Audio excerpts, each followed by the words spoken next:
ऐसी क्या जरूरत है मंदिर आने की? यहीं से शुरू करते हैं। आज हम कथा वगैरह वैसे नहीं करेंगे, भगवान की कथा लीला श्रवण, उसके लिए तो प्रभु जी ऑलरेडी है।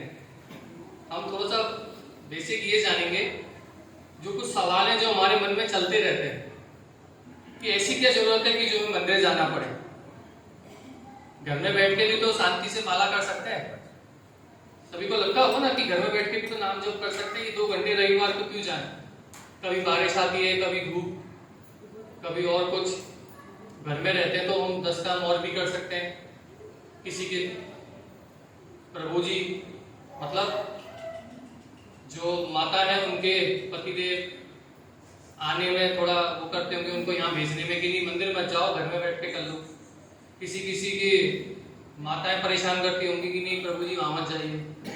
देखिए, इस भौतिक संसार में ऐसा कोई नहीं है जिसके सामने कोई ना कोई समस्या ना हो। हम सब इस संसार में आए ही इसलिए हैं कि जो हमारे कर्म थे उन कर्मों का फल काटने। अब हमने कोई इतने अच्छे कर्म नहीं किए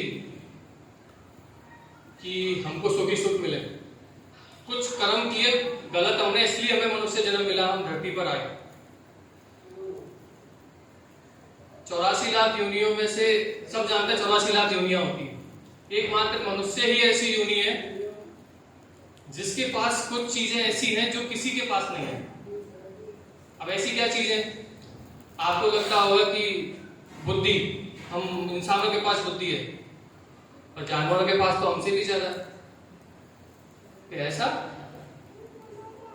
अरे देखिए, धूप आती है, जब कोई जानवर धूप में बैठा है तो उठ के छाया में आ जाता है ना। बिल्ली को पता होता है इस बर्तन में दूध होगा, उसी बर्तन को हटा, आजकल तो प्लेट भी हटा देती है, प्लेट हटा के दूध पी जाती है। आजकल के बंदर फ्रिज खोलने लगे। कई जगह तो सुनने में आया फ्रिज का जो लॉक लगा के रखता है उस लॉक को भी खोल लेते हैं। और देखिए हम इंसान कितने बेबस हैं। पुलिस वाले देखे ना अपने कुत्ते ले लेके घूमते हैं, क्यों? क्योंकि उनकी सूंघने की शक्ति ऐसी है कि हम इंसानों से तेज सूंघ सकते हैं। हम अगर कोई तेज भागता है तो उसको बोला जाता है अरे ये तो घोड़े से भी तेज दौड़ रहा है, इसमें तो कोई तेजी से काम करता है, फुर्ती से तो बोलता है चीते की सी फुर्ती है। कोई ज्यादा खाता है तो कहते हैं भैंसे की तरह खाता है, हाथी की तरह खाता है। कोई तगड़ा है तो क्या बोलते हैं तो हाथी जैसा है। समझ रहे? मतलब हर चीज में हमको जानवरों से कंपेयर किया जाता है, जानवरों के साथ हमारी तुलना की जाती है। तो जानवरों ने तो हमको इसमें भी पछाड़ दिया। किसी की नजर तेज होती क्या बोलती है? इसकी नजर गिद्ध जैसी तेज है या बाज जैसी तेज है, बोलते ना। इसकी आवाज कोयल जैसी मीठी है। मतलब समझे, हर चीज में तुलना हमारी जानवरों के साथ हो रही है, पक्षियों के साथ हो रही है। तो काहे के फिर हम अलग हुए उनसे? वो उनसे बेहतर है क्या? जो काम हम कर सकते हैं जो जानवर नहीं कर सकते, या और 84 लाख योनि में से बची हुई 83,99,999 योनि है वो नहीं कर सकती। ऐसा काम है एकमात्र भगवान की कथा का श्रवण और साथ में उसका कीर्तन करना। अभी हमारे जो भक्त परिवार है, हमारे भक्तों का समूह है, इसमें काफी सारे ऐसे आजकल उदाहरण देखने को मिलते हैं कि किसी के यहाँ सपोज कोई भक्ति में आने से पहले किसी ने कुत्ता पाल रखा था, तो वो आज उस कुत्ते की यह हालत है कि अगर घर में कीर्तन होता है ना, भक्त लोग ज्यादातर अपने घर में 15 मिनट सुबह या आधा घंटे शाम को ऐसे कीर्तन करते हैं, तो कुत्ता घर के किसी भी कोने में हो वहां आके बैठ जाएगा जहाँ कीर्तन हो रहा है। आजकल सोशल मीडिया पे वीडियो देखते हैं हम, बंदर आके जहाँ राम कथा हो रही है वहां आके बैठ जाते हैं वक्ता के पास में, प्रसाद ले रहे हैं। कई तो बंदर ताली भी बजाते दिखते हैं। गौ माता है भगवान के कीर्तन में ऐसे ऐसे ला रही है। मतलब जानवर भी समझते हैं जितना उनके पास तो जितना उनकी चेतना उस चेतना के हिसाब से। अब जरूरत है ये समझने की, अब हम इंसान उनसे कैसे बेहतर कर सकते हैं। हम यहाँ 7 दिन में केवल 2 घंटे के लिए आते हैं, केवल 2 घंटे। 7 दिन में केवल 2 घंटे, एक दिन में 24 घंटे होते हैं। हम आपसे एक दिन के 2 घंटे नहीं मांग रहे, 7 दिन के 2 घंटे। 7 दिन में एक बार 2 घंटे बस। वो 2 घंटे में आके भी हम लोग इधर की उधर की यहाँ की वहां की हम बातें करें तो वो ठीक नहीं है। बाकी सबकी अपनी इच्छा है। जीव को एक यही सबसे बड़ा अधिकार दिया है भगवान ने कि जीव स्वतंत्र है, जीव जो चाहे वो कर सकता है। आज अगर आप में से कोई क्रिश्चियन बन जाए तो उसके लिए कोई ये नहीं कहेगा कि आप क्रिश्चियन कैसे बन गए, कोई मुसलमान बन जाए तो कोई नहीं कहेगा, सब स्वतंत्र है अपनी इच्छा के लिए। भगवान भगवत गीता में भी इस चीज को कहते हैं कि अर्जुन से सारा चीज सुनाने के बाद, मैं तो आपको क्या बता रहा हूँ, केवल कुछ एक दो बूंद वाली बात है, सागर में से कोई एक दो बूंद, उन्होंने भगवत गीता जैसे सागर रूपी महाज्ञान दिया, उस ज्ञान को सुनाने के बाद भी अर्जुन से बोलते हैं, अर्जुन मैंने तेरे को सारा कुछ बता दिया, अब यथा इच्छेसी तथा करो, अब जैसी तेरी इच्छा तू वैसा कर। तब आप सोचिए कि जब अर्जुन को पूरा ज्ञान बताने के बाद भगवान ऐसे बोल रहे हैं कि जैसी तेरी इच्छा है तू वैसा कर, तो मैं कैसे उम्मीद करूं आपसे कि जो मैं कह रहा हूं आप वो करेंगे। पर क्योंकि हम मनुष्य हैं, हम थोड़ा, हमें इंटेलिजेंस, हमें बुद्धिमानी थोड़ी ज्यादा है, हम लोग अपना समय, अपना पैसा जहां तक हो सके उतना बचाकर चलते हैं। तो अब जब आप 2 घंटे समय आप दे रहे हैं, भगवान के लिए बोल के आए, घर पर के भगवान के सत्संग में जा रहे हैं, तो प्रयास कीजिए थोड़ा सत्संग में ही देने को 2 घंटे को, बाकी का 2 घंटे के बाद आपको जो करना है आप कीजिए। और ये 2 घंटे बाकी के आपके 6 दिन और जो बचे हुए आपके 22 घंटे उनको कैसे चेंज करेंगे, ये आपको तब पता लगेगा जब आप ये 2 घंटे थोड़ा अच्छे तरीके से देंगे। वरना यहाँ आते रहिए, जाते रहिए, ये क्रम चलता रहेगा। आज आप में से कोई हो सकता है 20-30 माता जी ऐसे नहीं आई जो हर बार आती थी, और 5-10 लोग ऐसे आ गए जो हर बार नहीं आते थे। ऐसा चलता रहता है, सब जगह चलता है। आप नहीं आएंगे कोई और आएगा। और यहाँ पर हमारे गुरु महाराज बताते हैं कि कभी भी हमें ये नहीं सोचना चाहिए कि 10 लोग आ रहे, 20 लोग आ रहे, 50 लोग आ रहे हैं। हम जो कथा करते हैं, आपको पता है कथा जो मैं जो कह रहा हूँ आपसे, जो भी कुछ कह रहा हूँ, ये आप लोगों के लिए जितना है उतना ठीक है, आप लोग जितना ग्रहण करते हैं, सबसे ज्यादा मेरे खुद के लिए, क्योंकि आप लोगों को जब यहाँ बैठ के हम कुछ सुनाते हैं तो हमारी इस परंपरा में सबसे खास बात यह है कि हम कुछ भी चीज अपने काल्पनिक, अपने मन से सोची हुई नहीं बताते आप लोगों को। हमने जो पढ़ा है, अपने जो गुरु महाराज से सीखा है, अपने जो गुरुओं से सीखा है, वरिष्ठों से सीखा है, अपने बड़े भक्तों से जो सीखा है, वही हम आप लोगों के सामने एज इट इज बताते हैं। अपने मन से हम आपको कुछ नहीं बताते कि हमारा मन किया हमने आपको ये बता दिया। हम आपको उसका पूरा प्रमाण दे सकते हैं कि ये चीज कहाँ लिखी हुई है, कैसे लिखी हुई है। और कहीं ना कहीं हमने वो अपने वरिष्ठों से सुनी है, इसलिए हमें क्या करना होता है कि उसके लिए थोड़ा तैयारी करनी पड़ती है। आप में से शायद कुछ लोगों ने देखा होगा, कुछ माता जी प्रभु जी ने नीचे बैठ के मैं तैयारी कर रहा था। तैयारी करने का मतलब ये नहीं है कि हमें कोई एग्जाम देना है कि हमारे नंबर आएंगे, पर यह है कि हमने जो आज तक परंपरा से सुना है, उसको थोड़ा बहुत जो लिखा है वो आपको हम एज इट इज सुना पाए, यथारूप में सुना पाए, उसमें कुछ फेर बदल करके ना सुनाए। अब देखिए आप लोग इतने समय से आ रहे हैं, तो सबसे पहला क्वेश्चन ये होता है ना कि मंदिर क्यों जाएं, घर में बैठकर क्यों नहीं। तो देखिए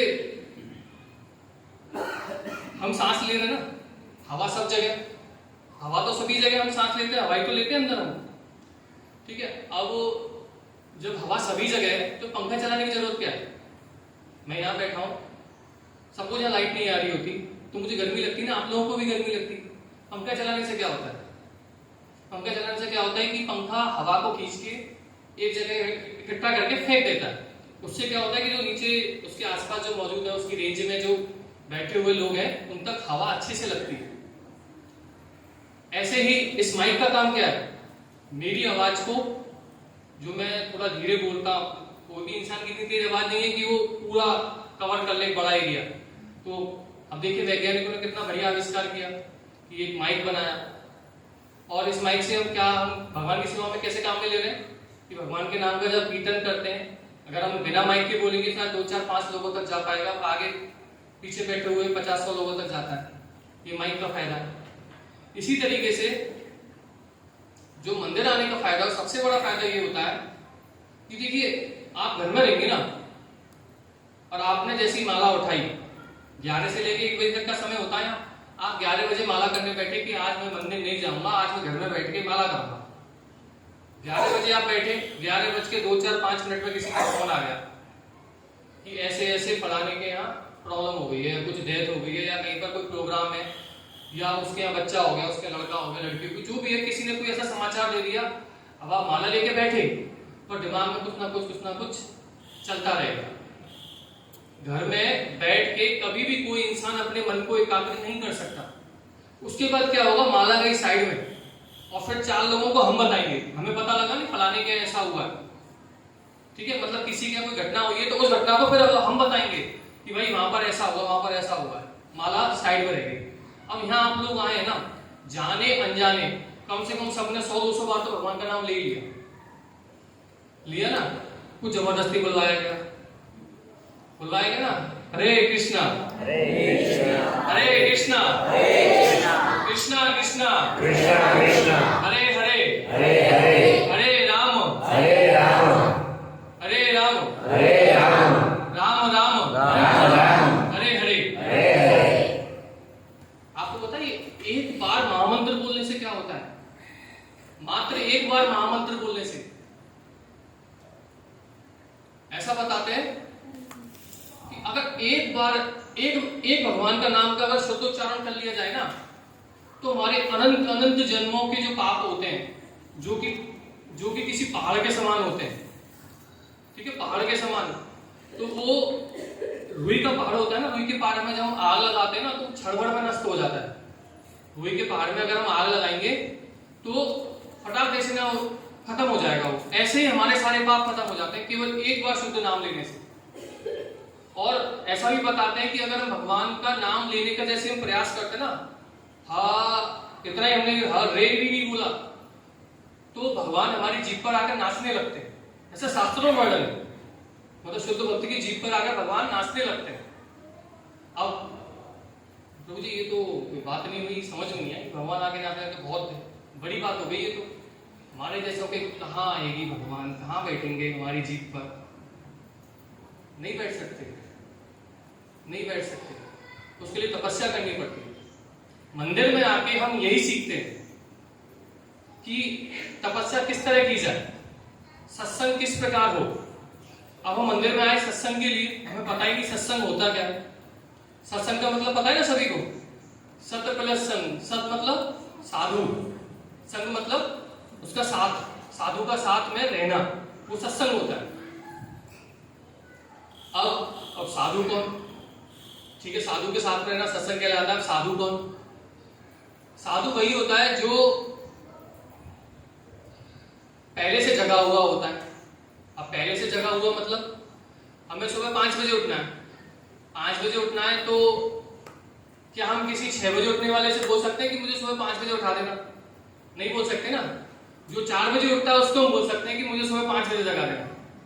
तो साधु वही होता है जो पहले से जगा हुआ होता है, उसको पता होता है कि इस जीवन का उद्देश्य क्या है, किस तरह से भगवान की बेहतर सेवा हम कर सकते हैं, किस तरह से अपनी इंद्रियों को भगवान की सेवा में लगा सकते हैं। तो वह साधु फिर अपने आचरण के द्वारा, अपनी बातों के द्वारा, और हम देखकर भी सुनकर हम उससे सीखते हैं कि किस तरह भगवान की सेवा की जाए।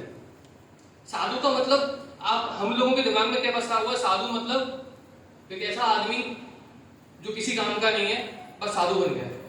ज्यादातर लोग ये समझते हैं साधु का मतलब इस आदमी से जिंदगी में कुछ नहीं हुआ इसलिए साधु बन गया है। और ये बातें कुछ समय पहले तक ठीक थी, हमें भी ऐसा ही लगता था जब तक हम देखते थे कुछ मतलब प्रभु जी लोगों को कि यार ये इनके पास कुछ काम नहीं है क्या, बस ये प्रवचन करने बैठ जाते हैं, अभी हट्टे कट्टे हैं, जवान है, युवा है, इनको कमाना चाहिए, घर वालों की सेवा करनी चाहिए। और ये अभी से देखो साधु बन के डोल रहे 20-20 साल में, 25-25 साल में, 30-30 साल में, अभी तो इतनी सारी चीजें इनके पास। पर सबने मीराबाई का नाम सुना है? वो महलों में रहने वाली, सबने सुना होगा ना, वो महलों में पड़ी, बन के जोगन चली, मीरा रानी दीवानी, सुना है ना सबने? मीराबाई के पास कितनी प्रॉपर्टी थी पता है आपको? रानी थी, मतलब वो रानी थी, सोचिए आप, फिर भी वो जोगन की तरह रहती थी। जोगन समझते ना? कुछ नहीं, मतलब बिल्कुल सब कुछ छोड़ छाड़ के एकदम। एक तो होता है किसी इंसान के पास कुछ भी ना हो फिर वो कहे कि भाई मैंने सब कुछ छोड़ दिया है। तो तुम्हारे पास है क्या जो तुम छोड़ोगे? उनके पास होते हुए उन्होंने सब कुछ छोड़ा। सुदामा देखो, गुजरात तो बेसिकली द्वारका के लिए फेमस है। आप देखिए, हमें क्या शिक्षा मिलती है हमें अपने द्वारकाधीश से कि देखो इतने बड़े पद पर रहते हुए उन्होंने अपनी बचपन की मित्रता को किस तरह निभाया। सुदामा के सबको पता है ना, सुदामा की कहानी से बताने की जरूरत नहीं है। ये सब सुनने से होता कुछ नहीं है। आप ये सोचो कि ये सुन मीराबाई की हमें स्टोरी पता है, ध्रुव महाराज की पता है, प्रहलाद महाराज की पता है, मीराबाई की पता है, इनसे क्या हो रहा है? इनसे ये तो थोड़ा हमें अपनी जनरल नॉलेज बढ़ानी है कि ध्रुव महाराज किसके बेटे थे, प्रहलाद महाराज किसके बेटे थे, किसने किसको मारा। ये केवल चरित्र, ये कथाएं हमको इसलिए सुनाई जाती हैं ताकि हमारी ज्यादा से ज्यादा भगवान के प्रति आसक्ति बढ़े, ज्यादा से ज्यादा उनके प्रति हमारा प्रेम बढ़े। हम देखिए जितना ज्यादा हम कथा श्रवण करेंगे उतना ही अच्छे से हमारा नाम जप हो पाएगा। अब बात यही आ जाती है कि नाम जप क्यों जरूरी है। नाम जप इसलिए जरूरी है कि कलयुग में केवल एकमात्र यही विधि है जिसके द्वारा जो मनुष्य है इस भौतिक बंधन से मुक्त हो सकता है। आपको ये शब्द समझ में आ रहा है जो मैं बोल रहा हूँ, भौतिक बंधन और ये सब? आप देखिए थोड़ा गुजराती हिंदी में थोड़ा हो सकता है, थोड़ा समस्या आ सकती है। बाकी किसी को कोई समस्या हो तो हाथ खड़ा कर दीजिएगा, कोशिश करेंगे थोड़ा गुजराती में बोलने की। बाकी बधु नहीं आवड़ती, थोड़ू थोड़ू आवड़े से।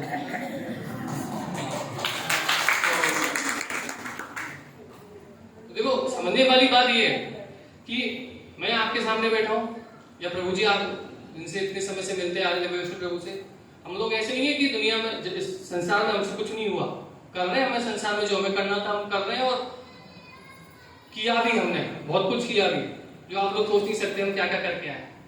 पर वही है कि किसी ऐसे साधु की परछाई हम पर पड़ी है, ऐसा आशीर्वाद मिला किसी साधु से कि हमें भी अपने जीवन जीने का तरीका आ गया। आज आप घर में नई वॉशिंग मशीन लेके आते हैं और वॉशिंग मशीन में जो बंद करने का बटन है उसको आप बंद ही रखते हैं, बाकी के उसके जो सारे बटन आते हैं कपड़े तेज चलाने के, धीरे चलाने के, उसको कैसे क्या करना, उनको दबाते रहते हैं और कहते हैं वॉशिंग मशीन काम नहीं कर रही है। अब मैं इस माइक का बटन बंद कर दूं, बंद करने के बाद बोलूं ये माइक काम क्यों नहीं कर रहा, तार बार सब सही है क्या? समझ रहे? माइक का बटन बंद करने के बाद बोलूं यार माइक काम नहीं कर रहा है, बटन ये क्या हो रहा है, ये सब सही है क्या, तार बार इसके क्या है ये? अब इस माइक कैसे काम करता है ये समझने के लिए हमें क्या करना पड़ेगा? आपको पता है हम कोई भी चीज जब बाजार से खरीदते हैं एक छोटी सी किताब आती है उसके साथ में, मोबाइल भी लेते हैं तो छोटी सी किताब आती है, उसको बोलते हैं मैनुअल। छोटी सी जो पत्रिका होती है ना कि इसको कैसे इस्तेमाल करें, इस चीज को हम कैसे अपने काम में लाएं। तो ऐसे हमारे जो जीवन जीने की जो पत्रिका है ना कि जिसमें लिखा हुआ है कि जीवन किस तरह से जीना चाहिए, वो जीवन जीने की सही पत्रिका जो देखिए भगवान ने हमें मनुष्य जीवन दिया है तो इसको जीने का तरीका भी बताया हुआ है। ऐसा नहीं है कि भगवान ने केवल जीवन दे के और छोड़ दिया हमको। कुछ लोग होते ना जिसके बारे में हम समाज बातें करता है कि यार ये इंसान कैसा है, इसके पास खाने को पैसे नहीं है, 5-5 बच्चे पैदा कर लिए इसने, कहां से लाएगा इसके लिए। हमारे भगवान ऐसे नहीं है कि उनको पता था कि जब मैं इंसान बना रहा हूं तो इनको किस तरह से अपना जीवन यापन करना है, इसके लिए भी मुझे एक प्रोसेस बनाना है, एक प्रणाली बतानी है। तो वो सारी उन्होंने जो प्रणाली है वो सब बता रखा है भगवत गीता में। तो वही किसी साधु ने भगवत गीता दी, थोड़ी पढ़ी, कुछ समझ में आई, कुछ अपने जो बड़े भक्त थे, जो वरिष्ठ थे, जो पुराने भक्त थे उनसे पूछा कुछ। देखिए जब तक आप जब भक्ति में आते हैं और आपके मन में अगर सवाल जवाब नहीं है ना तो समझ लो भक्ति में भी आए नहीं। भक्ति में आती सबसे पहले हमारे जो मन है ना उसमें सवाल आते हैं और साथ में जवाब भी आ जाते हैं कुछ तो। ठीक है, सवाल आते हैं, अरे अभी कोई उम्र है क्या, अरे अभी तो इतना काम पड़ा है, 1-2 साल बाद देखेंगे, अभी तो बच्चे की शादी है, अभी तो बेटी को ये है, तो पता नहीं क्या क्या हमारे सामने समस्या आ जाती है। हर चीज हम जीवन में हर चीज को प्राथमिकता देते हैं और भगवान की सेवा सबसे लास्ट में रखते हैं। अब भगवत गीता में यही तो सिखाती है। अर्जुन की समस्या क्या थी, सामने अपने ही कुछ भाई लोग खड़े हुए थे। अब दिक्कत क्या थी, उसको ये लग रहा था मेरे भाई लोग हैं, क्योंकि शरीर के लेवल से वो उनसे जुड़ा हुआ था, शरीर से उसको लग रहा था कि ये मेरे, क्योंकि शरीर के संबंध से वो उसके भाई लगते थे जो सामने कौरव थे। अब हुआ क्या, भगवान ने भगवत गीता में सबसे पहला काम क्या किया कि अर्जुन को देहात्म बुद्धि से ऊपर उठाया। देहात्म बुद्धि यानी जो उसकी, देहात्म बुद्धि किसे बोलते हैं? देह यानी है शरीर। इस शरीर से जुड़ी हुई जो हमारा चेतना होती है ना, उसको देहात्म बुद्धि कहते हैं। और सबसे बड़ा दुखों का कारण होता है वो होता है देहात्म बुद्धि, जिसमें कि अर्जुन बहुत अच्छे से फंसा हुआ था। तो भगवान ने यही तो बोला उससे कि देख अर्जुन, तू शरीर नहीं आत्मा है। पहली चीज, तू शरीर नहीं आत्मा है। भगवत गीता की सबसे जो नंबर 1 शिक्षा है वो यही है कि हम शरीर नहीं, हम आत्मा है। आप सब देखिए ना, अगर हम आज जो हमारा शरीर है, हम बचपन में कैसे थे, फिर कैसे हुए, फिर कैसे हुए, फिर कैसे हुए, और आज देखो। अब कुछ यहाँ 10 साल के भी होंगे जिनके आगे भी जवानी आनी है, और कुछ 30-40 साल के होंगे जिनके आगे बुढ़ापा आना है। आप देखिए किस तरह से हमारे हाथ बदलते जा रहे हैं। हमें बोलने में, हमें देखने में कठिनाइयां आ रही हैं। देखो चश्मा लग गया, अभी बुढ़ापा आएगा, चलने में दिक्कत आएगी। अभी तक हम ऊपर आ रहे हैं आराम से, फिर सीढ़ियां भी चढ़ने में दिक्कत आएगी। आती है ना सबको। शरीर हर क्षण बदलता है। ऐसा वैज्ञानिक बताते हैं कि हर 7 साल में हमारा पूरा शरीर का एक एक कण हमारे पूरे शरीर का नया हो जाता है। 7 साल में पूरी बॉडी बदल जाती है हमारी। 7 साल में पूरा हमारा शरीर चेंज हो जाता है। ये वैज्ञानिकों का रिसर्च है, हम नहीं कह रहे। 7 साल में हमारे शरीर का एक एक कण, मतलब 7 साल पहले जो हमारे इसमें जो भी ब्लड था या जो भी हमारी कोशिकाएं थी, सब बदल के नहीं आ जाती है। 7 साल में हमारा पूरा शरीर बदल जाता है। अब आप सोचिए हम कितने शरीर बदल लेते हैं अपने जीवन। हमें लगता नहीं है, क्योंकि ये परिवर्तन इतना धीरे धीरे होता है ना कि हमें लगता नहीं है। हम देखते हैं ना कि किस तरह से गर्मी से सर्दियां आती हैं, सर्दियों से फिर दोबारा गर्मी आ जाती है। हमें मतलब झटके से पता नहीं लगता कि एकदम से सर्दी आ गई। अरे सर्दी आ गई, चलो सर्दी के कपड़े निकाल लेते हैं। गर्मी आ गई, चलो गर्मी के कपड़े निकाल लेते हैं। इस तरह से हमें, इसलिए जो शरीर है वो भी धीरे धीरे करके बदलता है, तो पता नहीं लगता। हमारे बच्चे छोटे छोटे कितने जल्दी बड़े हो जाते हैं। अरे सामने वाला जब देखता है वो क्या कहता है, अरे 5 साल का हो गया ये तो, अरे ये तो 3 साल का हो गया, अरे 10 साल का हो गया। पर हमें पता है ना, क्योंकि हम डेली उसको देख रहे हैं। हमें पता ही नहीं लगता कि बच्चा हमारा इतना बड़ा होता जा रहा है। इसी तरीके से हमें अपने शरीर के बारे में कुछ नहीं पता। जिस शरीर के पीछे हम मैं, मेरा और ये सब कर रहे हैं, इसी शरीर के बारे में कुछ नहीं पता।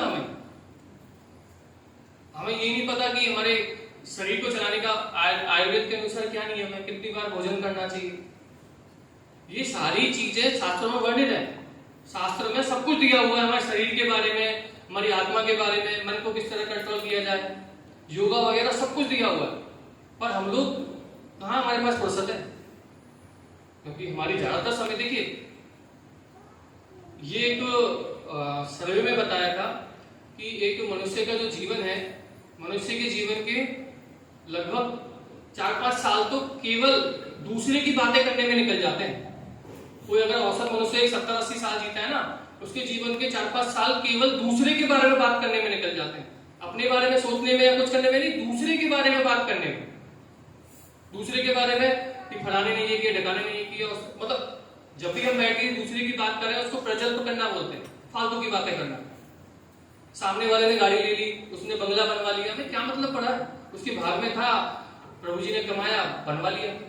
पर नहीं, सामने वाले ने गाड़ी ले ली तो हो सकता है कि दिमाग में वही चलता रहे 10 दिन तक, 20 दिन तक कि अरे सामने वाले ने गाड़ी ले ली, सामने वाले ने गाड़ी ले ली, कैसे ले ली, इसके पास इतना पैसा ही नहीं है। मतलब हम सोच रहे हैं कि सामने वाले ने पैसे का अरेंजमेंट कैसे किया होगा। अरे ले लिया, क्या मतलब पड़ा? हमसे हमारे बच्चे समझते नहीं है, दूसरे के बच्चों के बारे में बात करेंगे। अरे उसका बच्चा कैसा है देखो। हम अब क्या अपने बच्चे संभाल पा रहे हैं? देखिए, जब तक कहते हैं ना, पहले हमको अपने गिरेबान में झांकना चाहिए, पहले अपने अंदर देखना चाहिए कितनी कमियां। जब भी हम दूसरे पे ऊपर उंगली उठाते हैं ना, हमेशा याद रखना चाहिए 3 उंगली हमारी तरफ भी उठ रही है, और ये चीज हम नहीं देखते। तो देखिए, सबसे पहली चीज, हम मंदिर क्यों आते हैं? सत्संग करने के लिए। सत्संग यानी साधु संग। साधु कौन? जो पहले से जगा हुआ हो। और साधु के साथ रह के हम जाने अनजाने भगवान का श्रवण, कीर्तन, नाम जप वो तो कर ही लेते हैं, वो सब तो हो ही जाता है। अब मंदिर में आके आप लोगों को पता लगा होगा कि समय समय पर हम लोग यात्राओं में जाते हैं। अब यात्राओं में जाने से क्या होता है? भक्तों के साथ यात्रा में जाने से क्या होता है? अब भक्तों के साथ यात्रा में जाएंगे तो ऐसा तो ही नहीं कि बस में बैठ के गए, बस में बैठ के आ गए, वहां जाके कुछ देखा, दर्शन किया, दर्शन करके आ गए। अरे भक्त जब साथ में जाएंगे आपके, कीर्तन करेंगे, भगवान का नाम लेंगे, उस जगह के बारे में आपको कथा सुनाएंगे। कई लोग ऐसे हैं जो पता नहीं कितने सालों से, मतलब शायद उनकी उम्र लगभग 50 पार कर गई, उनको ये नहीं पता कि हम जिस जगह जा रहे हैं उस जगह का महत्व क्या है। अब ठीक है, आप लोग सब गुजराती, अम्बा जी पास में, तो पता होगा कि अम्बा जी का क्या महत्व है, या फिर द्वारकाधीश का, द्वारका में क्या क्या लीलाएं हुई थी, आपको सब नहीं पता होगा। केवल इतना पता, क्यों इन चीजों के लिए हमारे पास समय ही नहीं है। समय किसके लिए प्रभु जी? वो बुढ़ापे में करेंगे सर हम। अब जिनका बुढ़ापा है उनसे पूछ लीजिए वो कितना कर पा रहे हैं। हमारी नानी दादी, हमारी जो घर की बड़ी बुजुर्ग महिलाएं हैं, माताएं हैं, वही नहीं कर पा रही, उनको बड़ा दिक्कत आता है। माला पकड़ते बार बार छूट जाती है हाथ में से, घुटनों से चला नहीं जा रहा, यात्राओं में कैसे जाएंगी। अब यही बोलते हैं, बेटा तूने 2-4 साल पहले ना भक्ति में आ जाता था, तो जब घुटना सही थे, घुटने सही थे हमारे, तो हम भी ने कुछ परिक्रमा दे लेते, भगवान का कुछ यात्रा कर लेते। तो देखिए, पछताने से कुछ नहीं होगा। बड़ भागन मानु जन पावा, चौपाई में बता रहे हैं तुलसीदास जी की। देखिए, बहुत बहुत बहुत बहुत अच्छे कर्म कर रहे हैं, तब हमें एक मनुष्य जीवन मिलता है। इसको व्यर्थ मत घुमाइए। आप सोने को लोहे के भाव बेच रहे हैं, ऐसा मत कीजिए। आप सबसे पहली चीज तो मन से ये निकालिए कि भक्ति करने के लिए कुछ भी छोड़ना नहीं है, हमें केवल जोड़ना है, अपने आप को भगवान के साथ जोड़ना है, बस यही भक्ति है। भगवान के साथ अपने जोड़ा ना, यही भक्ति है। यही तो भगवत गीता में भगवान श्री कृष्ण अर्जुन को बता रहे हैं कि तुझे युद्ध करना है, पर मेरा स्मरण करते करते युद्ध करना है। बस तू क्षत्रिय, तेरा धर्म है युद्ध करना, पर मेरा स्मरण करते करते, मुझे याद करते करते को युद्ध करना है। और हमारे जीवन में समस्या क्या है कि भगवान को छोड़कर सारी चीजें याद रहती हैं,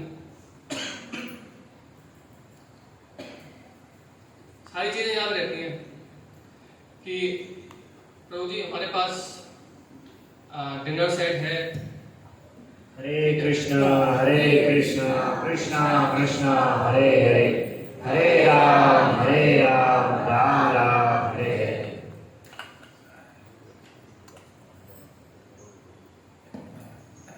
प्रभु जी हमारे घर में सोफा सेट है ना, और इतने सारे सेट आते हैं, मेरे को तो पता भी नहीं है, क्योंकि अब याद करने की जरूरत ही नहीं पड़ती ना।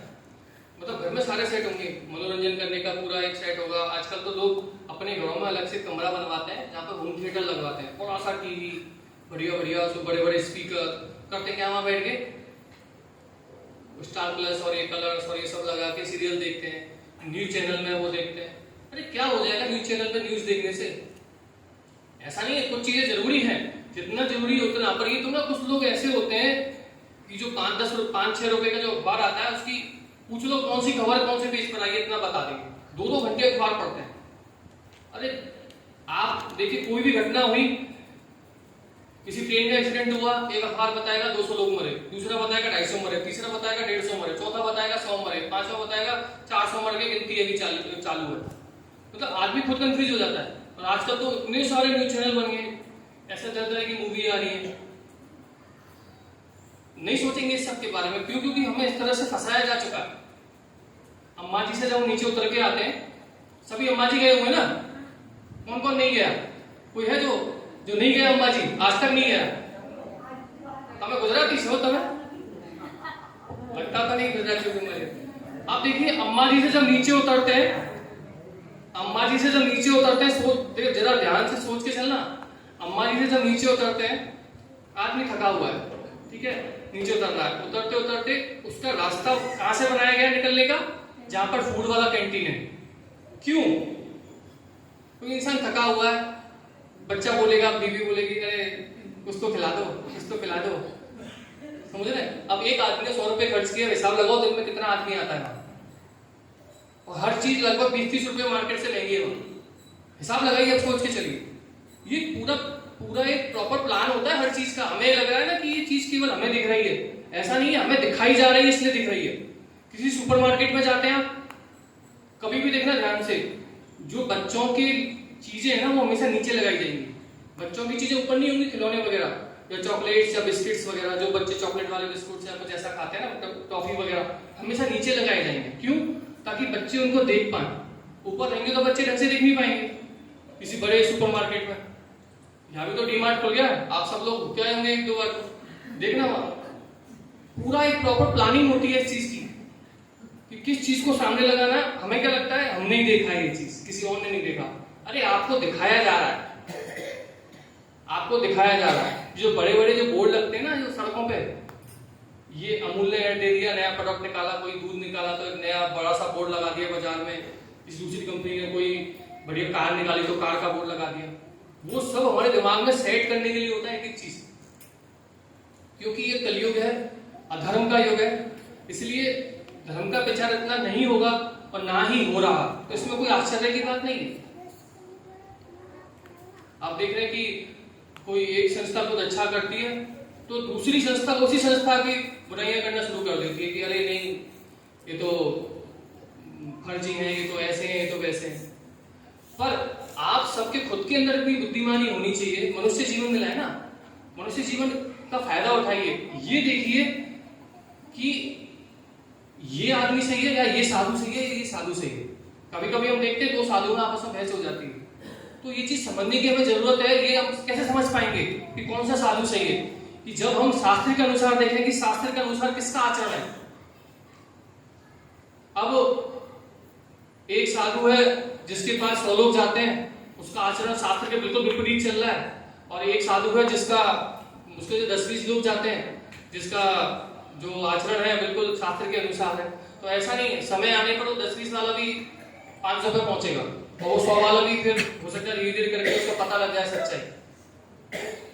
देखिए भगवान के घर देर है पर अंधेर नहीं है, ये हम सबने सुना होगा बचपन से कि भगवान के यहाँ थोड़ा सा टाइम लगता है हर चीज का, सही चीज का।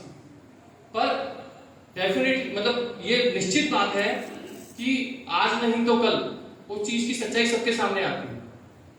और आप लोग जितनी शिद्दत के साथ, जितनी ईमानदारी के साथ यहाँ 2 घंटे के लिए आप आते हैं, उतनी ईमानदारी के साथ समय देना भी शुरू कीजिए।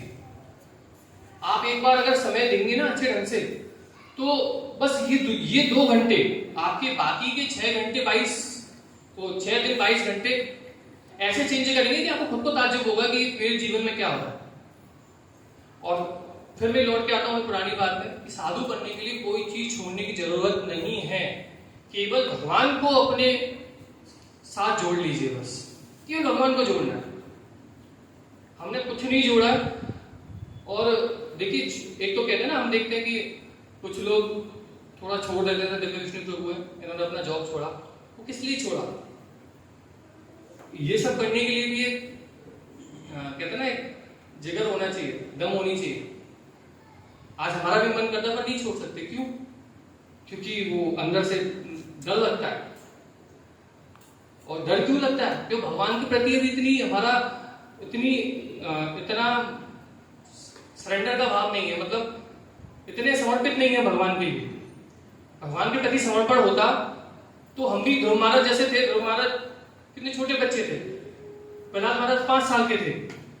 5 साल के बालक अपने जो हिरण्यकश्यप जो राक्षसों का राजा, उससे बोल रहा है कि नहीं मैं तो भगवान हरि का ही जाप करूंगा, हरि सब कुछ है मेरे लिए। और उसका बाप जबकि राक्षसों का राजा है। ऐसा नहीं था प्रहलाद महाराज कोई मंदबुद्धि बालक थे। प्रहलाद महाराज के उपदेश जो बड़े बड़े भक्त लोग हैं वो अपने जीवन में उतारने का प्रयास करते हैं। उन 5 साल के बालक का उपदेश कि इन प्रहलाद महाराज के छोटे से बालक के उपदेश अपने जीवन में उतार लें तो हमारा जीवन धन्य हो जाएगा। वो प्रहलाद महाराज बोलते थे कि अपने पिताजी से कि नहीं मैं तो बस हरि की भक्ति करूंगा। क्यों? क्योंकि उनके अंदर जो समर्पित, जो भगवान के प्रति जो एक आस्था थी, जो एक समर्पित, जो उनका समर्पण का भाव था, वो इतना ज्यादा था कि हम लोग तो सोच भी नहीं सकते मीरा भाई ने कैसे अपना राजमहल छोड़ दिया, क्योंकि वो भगवान के प्रति समर्पण का भाव। और जैसे ही हमारे अंदर समर्पण का भाव आने लगता है, निडरता अपने आप आती है। हमारे श्रील प्रभुपाद जो हमारे इस्कॉन के संस्थापक आचार्य हैं, जिन्होंने इस्कॉन की संस्थापना करी, वो हमारे प्रभुपाद मतलब 17 साल की, लगभग 17 साल की एज में अमेरिका गए। आप सोचिए 17 साल की एज में इंसान ढंग से खड़ा नहीं हो सकता। 17 साल की उम्र में अमेरिका जाके एक बस करताल लेके हरे कृष्णा कृष्ण कृष्ण हरे हरे, हरे राम राम राम हरे हरे, बस ये कीर्तन किया। और उनकी आवाज में कोई ऐसी मधुरता नहीं थी। अभी एक महाराज बता रहे चर्चा में कि वो ऐसे मतलब वो नहीं थे गायकार कि उनकी आवाज सुनते ही लोग मोहित हो जाएं कि वाह वाह वाह क्या आवाज आई है। ऐसी उनकी कोयल जैसी भी आवाज नहीं थी, पर क्योंकि उनकी आवाज में उनके अंदर पवित्रता थी, प्योरिटी थी। और हमारे आध्यात्मिक जगत में बोला जाता है कि जो पवित्रता होती है वही आपका सबसे बड़ा बल होता है। इसी पवित्रता के बल पर हम अकेले ने 8 साल 10 साल के अंदर पूरे 800 मंदिरों की रचना कर दी स्थापना। देखिए, समझने वाली बात यह है कि जो हमारा एक एक क्षण जा रहा है ना, जो हम दिन निकाल रहे हैं, कोई बात नहीं, अगला रविवार फिर आ जाएगा, फिर आप लोग आएंगे, प्रसाद खा के निकल जाएंगे, फिर अगला रविवार आएगा। ये जो समय निकलता जा रहा है ना, इस समय का एक एक क्षण का यूज कीजिए, एक एक क्षण का इस्तेमाल कीजिए। क्योंकि कहते हैं ना, इस दुनिया में आप सारे काम कर सकते हैं। आजकल तो घुटने भी चेंज हो जाते हैं, ठीक है, सारी चीज आप पैसे से खरीद सकते हैं, दोबारा ला सकते हैं, पर एक समय ऐसी चीज है इसको दोबारा लेके नहीं आ सकते आप। तो ये जो अनमोल जो आपको क्षण मिले हुए हैं, आपको जो अपने घर के काम करने करते रहिए, पर बाकी का जो आपका जो हमारे जो बेसिक नियम है, जो हम लोग आपको बताते हैं कि भक्ति करने के लिए ये बस 2-4-5 बातों का ध्यान रखना पड़ता है, इसके अलावा कुछ नहीं चाहिए। उन चीजों का ध्यान रखने का प्रयास कीजिए। अब आप लोग यहाँ आ रहे हैं, अब कीर्तन करने की कहो तो कीर्तन कैसे करते हैं आप लोग? कैसे कीर्तन करते हैं? आपसे को ताली बजाओ।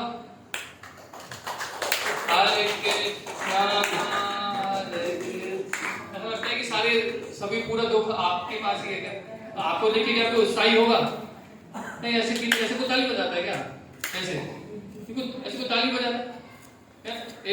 कुछ लोग जब कीर्तन करने का प्रयास कर रहे हैं तो आपका ये खुद का अपने अंदर एक भाव आना चाहिए कि अरे यार, हमें इनका सहायता करनी चाहिए। अब आप क्या कर रहे हो कि आपकी समझ भी, क्योंकि आपको पता ही नहीं है ये चीज है कि ये भी एक अपराध होता है। आप जो काम कर सकते हो नहीं कर रहे ना, तो वो भी एक अपराध की श्रेणी में आता है।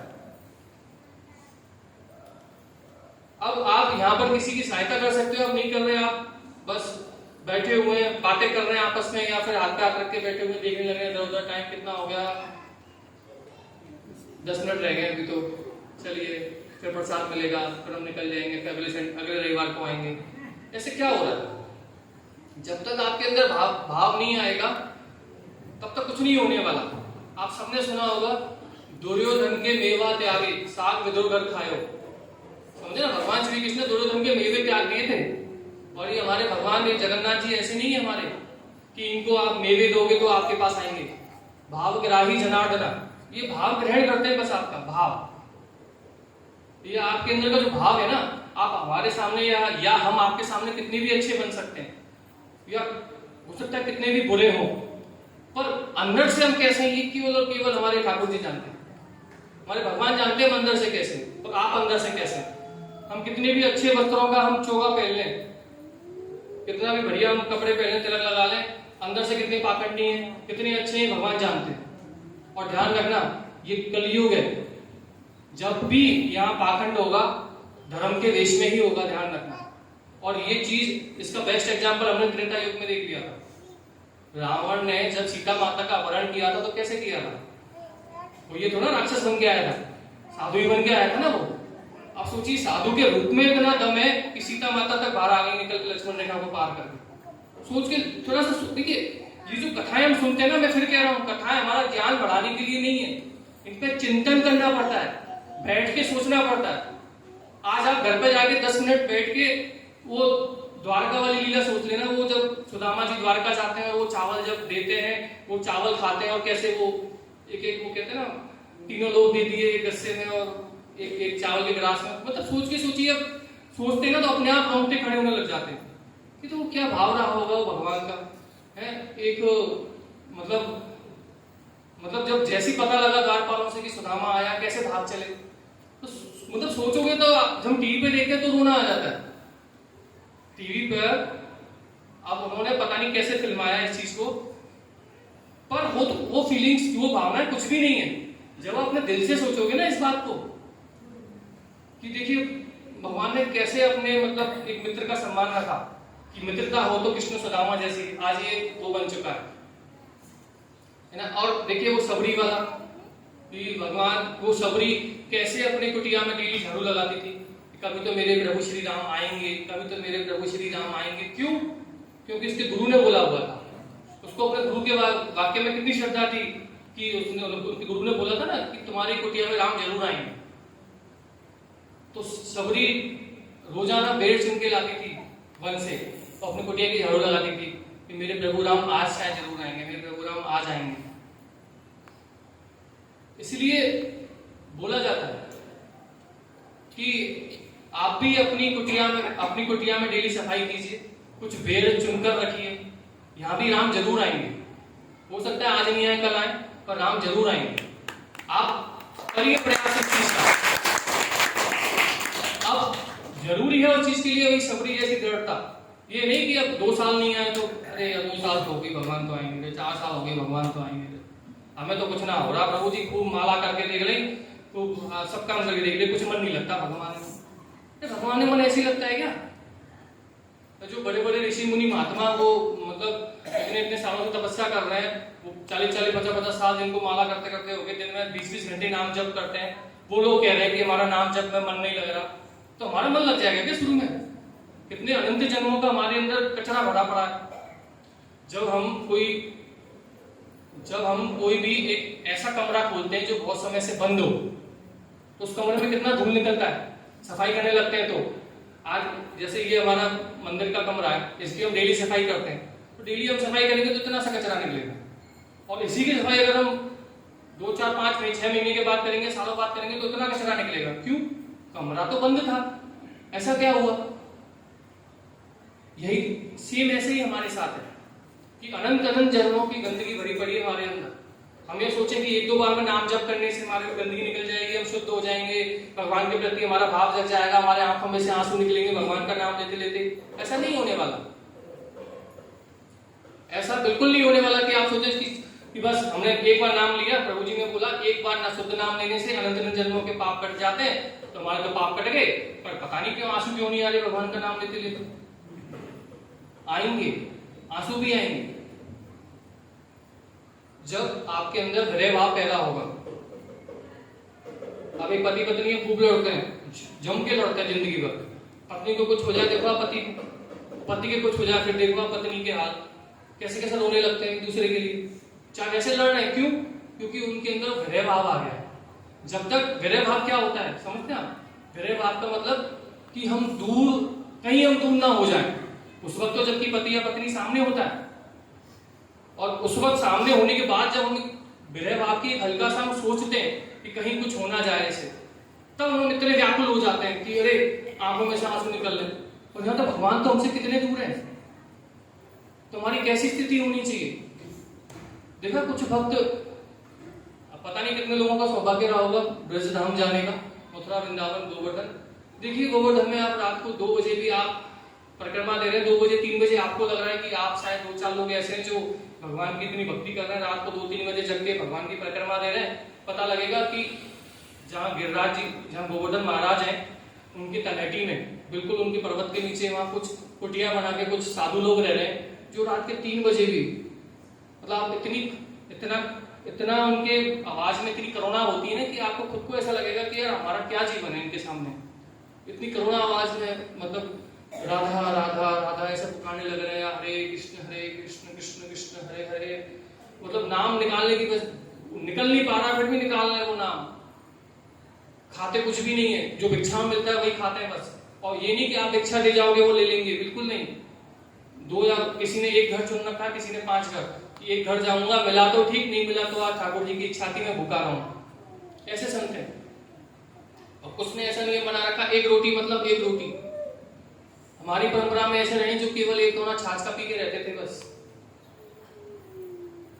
अरे भक्ति का तो आप सोच भी नहीं सकते कि भक्ति में आके इंसान क्या क्या करने लग जाता है। अभी आपके गुजरात के है ना वो नरसिंह मेहता जी, सब कहते हैं ना उनको लेने के लिए पशु विमान आया था, और ये तो देखो उनके जीवन में हुआ क्या क्या था, और उन्होंने कितने तरीके से उस चीज को सहा था। और कोई नरसिंह मेहता नहीं बन सकता। पर यह है कि आप अपने प्रयासों में कभी मत रखिए। थोड़ा कठिन है, इतना आसान नहीं है सब कुछ, थोड़ा नहीं बहुत कठिन है। और देखिए, पर इस कलयुग में सबसे अच्छी बात है वो ये है कि सबसे सरल उपाय जो चारों युग होते हैं, उन चारों युग, सतयुग में, द्वापर में, त्रेता में, कलयुग में, इन चारों में सबसे गंदा युग कलयुग को बताते हैं।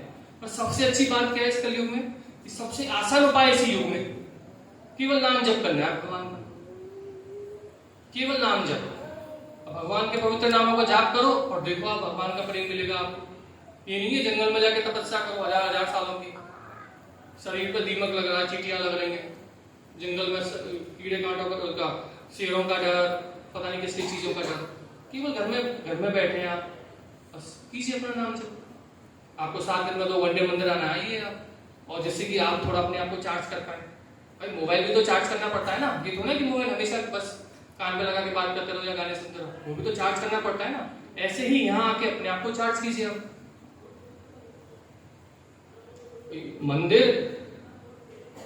जैसे कहते हैं ना कि पंखे के नीचे बैठने से क्या होता है, हवा ज्यादा आती है। हवा तो यहाँ भी आ रही है, हवा तो यहाँ भी है, पर पंखा उसको केंद्रित करके सीधा एक जगह फेंकता है। ऐसे ही मंदिर एक ऐसा एक स्थान है जहां पर जो हमारी बिखरी हुई चेतना होती है ना, इधर बिखर रही है, इधर बिखर रही है, उसका सोच रहे हैं तो उसका सोच रहे हैं, कुछ क्षण के लिए वो सिमट जाती है। तो फिर क्या होता है कि हमें अपने आप के बारे में थोड़ा आभास होने लगता है। जब हम यहाँ 10 लोगों से बात करते हैं, किसी ने हमसे बोला, हमें तो ऐसा लग रहा है हम 4 माला करके भी बहुत अच्छा कर रहे हैं, पर हमसे यहाँ कोई दूसरा आके बात कर रहा, उसने बोला कि कल एकादशी थी, मेरी तो केवल 50 माला हो पाई। 50 माला?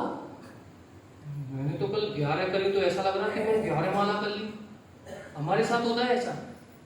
हमें क्या लगता था पहले, नॉर्मल दिन हम 16 माला करते हैं, एकादशी पे 25, हमें लगता था 25 माला हो गई, बस एकादशी सक्सेसफुल हो गई, हमारी सफल हो गई एकादशी। अब भक्तों के समाज में जैसे जैसे आगे बढ़ते हैं तो उतने ही बड़े बड़े भक्तों से के साथ संबंध होने लग जाते हैं। अब एकादशी को पता है सबसे जो कम टारगेट है ना, शुरुआती टारगेट है 25, और जो एक बीच का टारगेट माना जाता है 64। लोगों की क्या हालत हो गई आजकल, 108 तो माला मिनिमम करते हैं एकादशी के दिन। 108 माला किसे बोलते हैं आप सोचिए।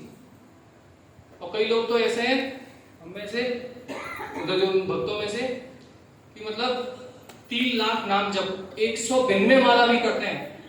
2 एकादशी में से एक एकादशी में 192 माला, समझते हैं आप, लगभग 18 घंटे नाम जब, 18 घंटे।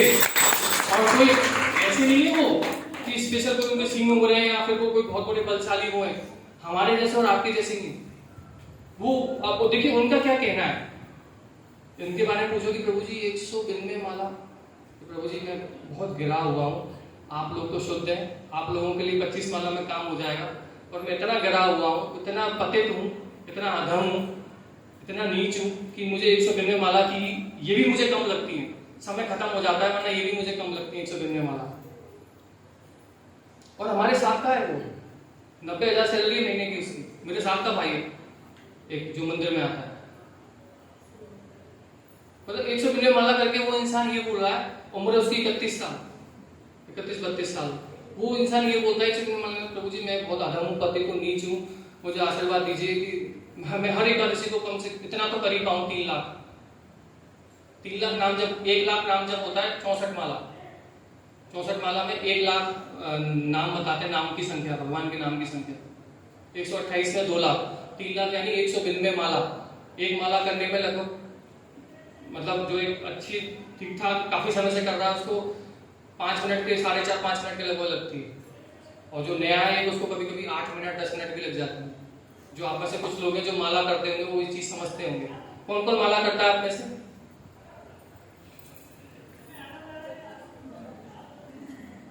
अरे बहुत सुंदर। ऐसा नहीं है कि हम आपके ऊपर फोर्स कर रहे हैं माला करिए, मत करिए, और टाइम वेस्ट होने के बाद,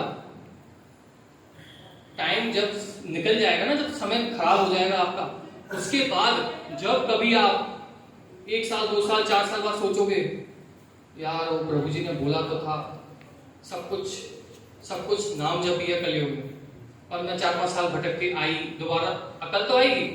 एक बार जो भगवान खुद कहते हैं, देखिए हमारे जो ठाकुर जी है ना, वो त्रिभंग ललित है। त्रिभंग ललित यानी टेढ़े मेढ़े, ऐसे खड़े होते ना ठाकुर जी टेढ़े मेढ़े करके। तो ऐसे नहीं है कि आपने बोतल में सीधा कुछ डाला और सीधा निकाल लिया, ऐसे नहीं है।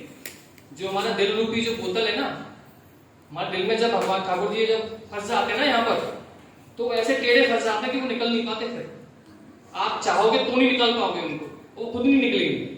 आज नहीं तो 2 साल 4 साल 5 साल 10 साल बाद आपको आना यही है। लास्ट में आपको खुद को लगेगा कि इस दुनिया की सबसे बड़ी चीज है ये, बस भगवान का नाम जब, बाकी सब बकवास।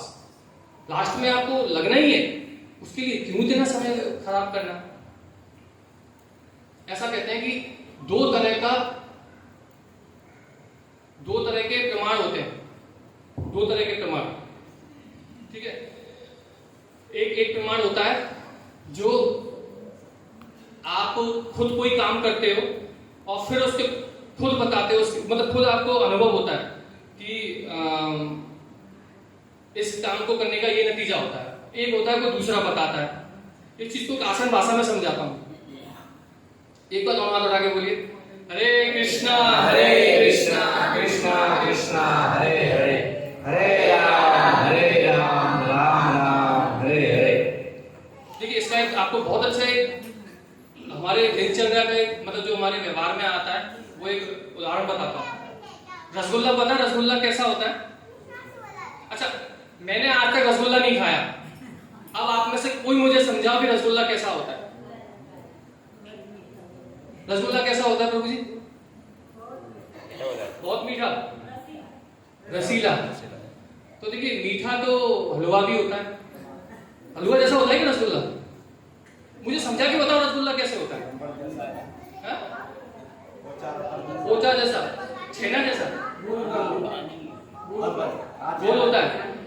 तो गोल तो लड्डू भी होता है, छेना जैसा होता है। नहीं आप समझना, देखो मैं क्या समझाना चाह रहा हूं आपको।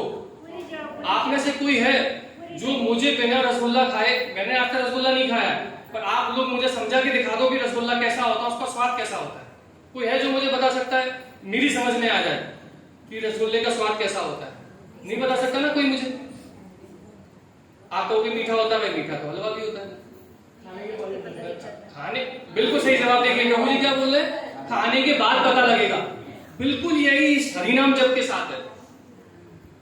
एक बार आपकी अगर दिल से एक बार भगवान का नाम निकल गया ना, तो ये जरूरत नहीं है आपको किसी का धक्का देने की। फिर आप लोगों को धक्का देना स्टार्ट कर दोगे कि भाई एक बार तू माला कर। हम आपको माला के लिए क्यों इतना उकसाते हैं कि माला करिए माला करिए? ऐसा क्या है इस माला में? हम ये तो ना कि किसी शास्त्र में लिख रहा है कि 16 माला करने से भगवत प्राप्ति हो जाती है। ये 16 माला करने का हमारा नियम क्यों है? ये भी तो सवाल आता है कि 16 माला ही क्यों दिन में? 25,000 नाम जब ही क्यों आता होगा ना? क्योंकि देखिए एक इंसान दिन में जो सांसें लेता है ना, वो लगभग 25,000 समथिंग होती है।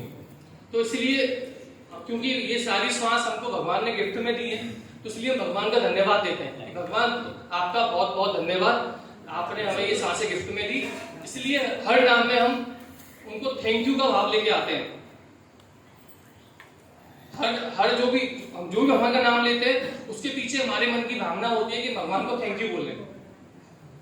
ठीक है, तो इसलिए जो हरे कृष्ण कृष्ण कृष्ण हरे हरे, हरे राम राम राम हरे हरे, इति षोडशकल नाम कलि कल्मष नाशनम ना तो परतो उपाय सर्ववेदेषु दर्शते। यह 16 अक्षर वाला जो नाम है हरे कृष्ण महामंत्र, 16 अक्षर वाला महामंत्र कलयुग के सभी तरह के जो कल्मश है उनका नाश करने वाला है। और सारे शास्त्रों को देखने के बाद ये पता लगता है कि इसके अलावा कोई दूसरा उपाय नहीं है हरे कृष्ण महामंत्र की। तो इसकी हम 16 मालाएं करते हैं। एक माला में कितने मोती होते हैं? 108। और इसमें नाम में कितने? 16 नाम वाला एक नाम है ये। तो 16 गुणा 128 16 गुणा 108 करते हैं तो 1728 होता है। और 1728 इंटू 16 माला करते हैं, तब जाके लगभग हमारा 24,000 समथिंग नाम जप होता है। तो इसलिए हम दिन में 25,000 समथिंग नाम जप करते हैं, क्योंकि हमारा हर सांस पे हम भगवान का शुक्रिया अदा कर रहे हैं। ठीक है कि ठाकुर जी तेरा शुक्रिया, तुमने इतनी सांसें दी आज की, बहुत बहुत धन्यवाद। इसलिए 16 माला। ठीक है, अब ये माला हम करते क्यों हैं? आपको पता है हम ये माला कर क्यों रहे? केवल इसलिए कर रहे हैं कि जब कभी हम मरेंगे तो मरते समय जब हम अपना शरीर में से हमारी आत्मा निकले उस वक्त बस भगवान का नाम मुंह पर आए। केवल इसलिए कर रहे हैं हम ये सारा इतनी मेहनत, केवल इसलिए कि मरते समय भगवान का नाम मुंह से निकल जाए। वो एक नाम के लिए हम जीवन भर प्रयास करते हैं। अब प्रभु जी ये क्या बात हुई, हम तो ले लेंगे, हम तो कर लेंगे प्रभु जी, हम तो भगवान का नाम निकाल लेंगे मुंह से। अरे नहीं निकल पाता, यहाँ गले में कफ फंस जाता है बहुत से लोगों के। और जब आप एक चीज बताइए, अब आप खुद लोग समझना, आप जिंदगी भर आपने जब गुजराती सुनी है, लास्ट में आप इंग्लिश बोलना चाहें तो कैसे बोलेंगे? नहीं बोल सकते ना इंग्लिश। तो ऐसे ही नाम है भगवान का नाम। आपने कभी जिंदगी में भगवान का नाम लिया नहीं है, भगवान को आपने हमेशा साइड में रखा, तो आप कैसे उम्मीद कर सकते हैं कि मरते समय आपकी चेतना इतनी शुद्ध रहेगी कि आप भगवान का नाम ले पाओगे? अरे मरते समय इंसान को अपने शरीर का भी भान नहीं होता है, वही लैट्रिन पेशाब निकल जाता है उसके बिस्तर में। दिखते ना कितने लोग ऐसे होते हैं, पता ही नहीं रहता उनको। घर वाले 5-5, 6 दिन तक सेवा कर रहे हैं, 10 दिन तक सेवा कर रहे हैं, शरीर नहीं छोड़ पा रहा सामने वाला। क्यों? क्योंकि उसके कर्म फल में कहीं ना कहीं था कि भाई थोड़ी वेदनाएं भोगनी है, थोड़ा तड़पना भी पड़ेगा। हर देखिए हमने जो कर्म किए वो सब वही सब हमारे बंधन का कारण है, और वो कर्म का फल भोगने के लिए ही हम यहाँ पर आए। पर अब हम भगवान की भक्ति करते हैं तो जो हमारे कर्मों के फल के अनुसार हमारा हाथ कटना था, तो हो सकता है हमारा उंगली कट के रह जाए। कटेगा जरूर, मिलेगा जरूर जो हमने किया। आज आप मंदिर में 1 रुपया, 2 रुपया, 10 रुपया जो भी चढ़ाते हैं, आपको मिलेगा, आपको जरूर मिलेगा। 100 रुपया मिले, 1000 रुपया मिले, 1 लाख मिले, वो हमें नहीं पता, और कम मिले वो भी हमें नहीं पता। इस जन्म में मिले, अगले जन्म मिले, वो हमें नहीं पता। मिलेगा जरूर हर चीज का। आप इसी भाव से तो चढ़ाते ना कि हम ठाकुर जी को देंगे, ठाकुर जी हमको देंगे। हमारे अंदर यही तो भाव होता है। ये भाव थोड़ा ना होता है कि सब ठाकुर जी का है। किसके अंदर बताइए भाव है? ये भाव तो किसी के अंदर नहीं होता कि सब कुछ ठाकुर जी का है। अरे आज हमारे घर में कोई खाती है, खाती समझते हो, जो लकड़ी का ये बनाता है, टेबल वगैरह, तखत वगैरह, कुर्सी वगैरह, मेज वगैरह। अब हमारे यहाँ कोई क्या बोलते हैं खाती गुजराती में? खाती सुथार, हाँ सुथार आया आपके घर में। सुथार को आपने सामान लाके दे दिया कि ले भाई ये 2-4 प्लाई के टुकड़े और ये सारा जो भी मटेरियल चाहिए था, मेरे लिए कुर्सी बना दे और एक टेबल बना दे। उसने कुर्सी और टेबल बनाई और बना के हमको दिखाया, प्रभु जी कैसा है? बहुत बढ़िया। वो लेके चल दिया। भाई क्यों? वो बोलेगा मैंने बनाई है। अरे बनाई तो तूने, पर सामान तो मैं लेके आया हूं। वो नहीं, आपके सामान लाने से क्या होता है? मेहनत तो मैंने करी है, मैंने बनाई है। क्या ये चीज सही है? सुथार हमने सामान लाके दिया, उसने बनाने का, हाँ उसने सामान बना दिया, उसने कुर्सी बना दी, टेबल बना दी, अब वो उसको लेके जा रहा है। क्या ये चीज सही है? नहीं है ना। पैसा तो हमारा था ना उसके पीछे भाई। ऐसे ही तो हम करते हैं। भगवान ने देखिए, हमारा शरीर सब जानते हैं पंचमहाभूतों का बना हुआ है, ठीक है? जल, अग्नि, पृथ्वी, आकाश, वायु, ठीक है? अब इन्हीं ये 5 भूत कहां से आए भाई? जो हम बोलते हैं 5 तत्व कहां से आए? सब भगवान के तो है ही है, ठीक है? और इससे जुड़ी हुई सारी चीजें भगवान की। पर हम लोग क्या करते हैं? सब चीज पे अपना अधिकार। हम भी तो भाई सुथार वाला काम कर रहे हैं ना। अपने आप को सुथार मान के चलिए, क्योंकि हम सुथार जैसा ही तो काम कर रहे हैं। सुथार को हमने सामान लाके दिया और सुथार ने उस सामान पर अपना अधिकार जमा लिया कि नहीं ये तो मेरा सामान है, मैंने मेहनत करी, मैंने बनाया, तो मैं लेके जाऊंगा इसको। ऐसे तो हम करते हैं कि ये घर मैंने बनाया। ये घर आपने बनाया, अच्छा आपने पैसा कमाया, अच्छा वो पैसा कहां से आया? मेरी बुद्धि से आया। आपको बुद्धि किसने दी? वो मेरी थी। वो जवाब नहीं बनेगा हमसे। कोई पूछने लगे ना क्या था, चलो ठीक है, बुद्धि नहीं थी, मेरे तो खानदान पैसे वाला। अच्छा खानदान में किसी ने तो मेहनत करी होगी, दादा ने, परदादा ने, परदादा के दादा ने, किसी ने तो मेहनत करी होगी। उसने मेहनत कैसे करी? मेहनत करने के लिए बल कहां से आया उसके अंदर? वो बल किसने दिया? वो भी तो भगवान ने दिया ना। पर नहीं, यही अब हम जो भगवान को पैसा चढ़ाते हैं ना, किस भावना के साथ चढ़ाते हैं? मेरे पैसे भगवान को चढ़ा रहा हूं मैं। अरे भगवान ने दिया हुआ है सब कुछ, क्या चढ़ाओगे आप भगवान को? आरती करते ना, तेरा तुझको अर्पण क्या लागे मेरा, बोलना बहुत आसान है, तेरा तुझको अर्पण। लाओ 500 निकालो, जल्दी निकालो 500, तेरा तुझको अर्पण। नहीं निकलेगा, इतना भरा हुआ है ना सब कुछ, इतने तरीके से हम जकड़े हुए हैं ना वो आसक्ति से कि नहीं निकाल सकते हम। हाँ, कोई बोले कोई बढ़िया सा कोई वो लग रही है, आपके यहाँ प्रदर्शनी लग रही है, तो सिल्क की साड़ी जो 2500 की आती है 1000 रुपए की मिल रही है, माता जी अभी चल देंगे लड़ के प्रभु जी से कि लाओ प्रभु जी 1000 रुपए 2500 की साड़ी 1000 में मिल रही है, मैं लेके आ रही हूँ। और कोई लेके आ जाओ, दूर से एक महाराज आए प्रवचन में, 5 किलोमीटर दूर है यहाँ से, ऑटो से जाना पड़ेगा, 50-50 रुपए लगेंगे। नहीं 50 रुपए कौन देगा, जाने तो आते रहते हैं ऐसे महाराज जी। ये होता है ना हमारा भाव कि भौतिक संसार में कुछ भी करना हो, हमें बड़ी कार लेनी हो, नहीं सोचेंगे 8 लाख बजट है 10 लाख कर देंगे उसको, घर का बजट 25 लाख का उसको 50 30 40 लाख कर देंगे, कोई बात नहीं यार, घर एक बार बनता है, बढ़िया बनना चाहिए। ठाकुर जी की सेवा के लिए कभी हमसे कुछ नहीं होगा। यही समस्या है हमारे जीवन में, लेकिन छोटी छोटी चीजों में फंसे पड़े हैं, समस्या और कुछ भी नहीं है। आज देखिए आप मतलब एक ये जीवन पता है ना, देखिए 2 तरह का जीवन होता है, एक भौतिक जीवन, एक आध्यात्मिक जीवन।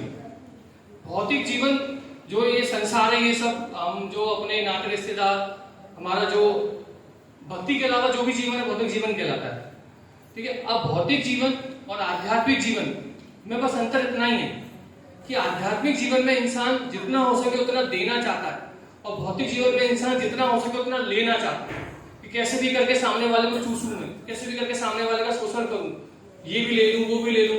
करते ना, घर का कोई बड़ा बुजुर्ग गया, 2 बेटे 4 बेटे 6 बेटे जितने भी थे सब इकट्ठे हो गए, मुझे ये हिस्सा चाहिए, मेरा इतना, मेरा हिस्सा कम क्यों है, मेरा हिस्सा ज्यादा क्यों, बंटवारे शुरू। यही तो होता है आजकल। तो पहले तो क्या होता था कि सब मतलब इंतजार करते थे कि हमारे जो घर के बड़े बुजुर्ग हैं, जब उनका ऐसा समय आएगा तो पहले मैं सेवा करूंगा, मैं सेवा करूंगा। पहले लड़ाई हो जाती थी कि नहीं मैं सेवा करूंगा माँ बाप की, नहीं मैं करूंगा। और आजकल माँ बाप बूढ़े हुए तो कोशिश रहती है कैसे भी करके इस हेडेक को घर से दूर रखो, या तो वृद्धाश्रम में डाल दो, या कोई घर के बाहर एक कमरा दे दो, उसी में इनका एक अटैच लेट बाथ बनवा दो, वहीं अपना करेंगे, छोटा सा कुछ सिलेंडर वेंडर पकड़ा दो इनको, वहीं अपने आप करते रहिए। आप सबके सामने कोई ऐसी चीज नहीं बता रहा कि कोई नई चीज बता रहा हूं, आप सब अपने आस पड़ोस में देख रहे हैं। हो सकता है भाई आपके घर की हालत थोड़ी अच्छी हो, आपके बच्चों में अच्छे संस्कार हो, पर अगर आज संस्कार नहीं दिए ना आपने अपने बच्चों में, जो युवा हैं जिनके बच्चे अभी छोटे हैं 10, 12, 15 साल के, अगर आज संस्कार नहीं दिए तो आगे आने वाले समय में तैयार है ना, वृद्धाश्रम भी भर रहे हैं खूब, और उनको दान देने वाले भी बढ़ रहे हैं। उनको दान ज्यादातर कौन से लोग देते हैं? जो अपने खुद माँ बाप का ध्यान नहीं रखते। कुछ ऐसे भी लोग हैं, ऐसा नहीं है, कुछ ऐसे भी लोग हैं जो बेचारों को माँ बाप की सेवा करने का मौका नहीं मिल पाया, इस भावना के साथ भी देते हैं। ऐसा नहीं है कि सब बुरा ही हो रहा है, कुछ अच्छा भी है, पर ज्यादातर लोग ऐसे हैं जो समाज में दिखावा करने के लिए। तो बस आप सबसे ये विनती है कि जो आपके ये जो रविवार का जो कार्यक्रम है 11 से 1 वाला, थोड़ा आते रहिए और थोड़ा उत्साह के साथ कीर्तन किया कीजिए। आज कीर्तन में बिल्कुल मजा नहीं आया, जब नीचे था ना मुझे बहुत ऐसा लगा क्या हो रहा है कि आप लोग को कीर्तन करना भी नहीं आता।